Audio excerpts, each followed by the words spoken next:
சட்டமன்றத்துல இந்த கரூர் சம்பவம் தொடர்பாக முதலமைச்சர் பேசும்போது வடிகட்டின பொய் அனைத்தையுமே பேசியிருக்காரு. இதை வந்து உச்சநீதிமன்றமே தலையில கூட்டுது விஜய் சொல்லியிருக்காரு. நேற்று சட்டமன்றத்துல ஒரே பொய் தான் பேசிட்டு இருக்காங்கிறத குற்றச்சாட்டு நாடு பார்த்துக்கிட்டு இருக்கு. அவரு விஜய் எப்படி இருக்காருங்கிறத நாடு பார்த்துக்கிட்டு இருக்கு. அவருக்கு எல்லாருமே சொல்றாங்க அவருடைய பலகீனமானவர். ஒரு பிரச்சனை வந்துன்னா பலகீனமானவர் ஓடி ஒழிச்சுக்கிடுவார். அதுதான் அவரும் அவரை சார்ந்தவர்களுக்கும் உள்ள இப்ப இருக்கக்கூடிய மக்கள் மத்தியில இருக்கக்கூடியது. அதனால அப்படி பலகீனமானவங்க தன்னை வீரண்ணி காட்டக்கு எதையா சொன்னா அதுக்கெல்லாம் பதில் சொல்லணும். மாவட்டத்தில் தேவையில்லையா? திமுகவுக்கு பிறகும் நேற்று வந்து கட்சி ஆரம்பிச்சவங்க திமுகவுக்கு எங்களுக்கு தான் போட்டியிலே சொல்லிட்டு இருக்காங்க.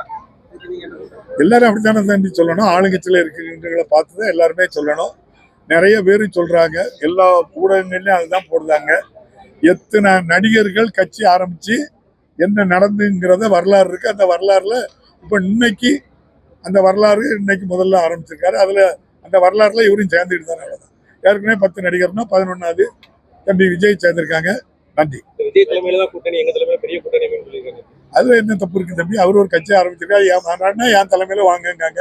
அதுல ஒன்றும் கஷ்டம் இல்லையா? அவர் விருப்பப்பட்டவங்க போலாம்.